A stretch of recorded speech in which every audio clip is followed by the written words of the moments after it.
2025-26ला तयार झालेली जी संचमान्यता आहे त्याप्रमाणे आज राज्यामध्ये 5 ते 10चे वर्ग ज्या शाळांमध्ये आहेत अशा 543 शाळांना आपण शून्य शिक्षक मंजूर केलेले आहेत। 5वीच्या गटामध्ये 5वीचा एक वर्ग अशा 1675 शाळा आहेत महाराष्ट्रामधल्या की ज्या ठिकाणी शून्य शिक्षक मंजूर केलेले आहेत, तिथे विद्यार्थी आहेत। 8चा गट 3 वर्ग विद्यार्थी आहेत, 15-15, 10-10 वगैरे अशा पद्धतीचे विद्यार्थी आहेत। यापूर्वी 3 शिक्षक मिळत होते त्या ठिकाणी। त्या 6 ते 8च्या गटामध्ये मधल्या 907 शाळा आहेत ज्यांना आपण शून्य शिक्षक दिलेला आहे।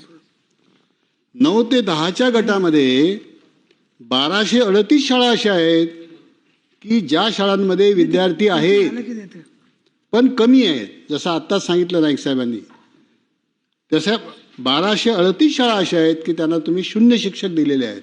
हे 25-26च्या संचमान्यतेचं संकलन मी आपल्याला सांगतो आहे। आणि या कारणामुळे राज्यामध्ये 5654 शिक्षक हे अतिरिक्त होणार आहेत। ही भयावह परिस्थिती आहे, यापूर्वी कधीही नव्हती।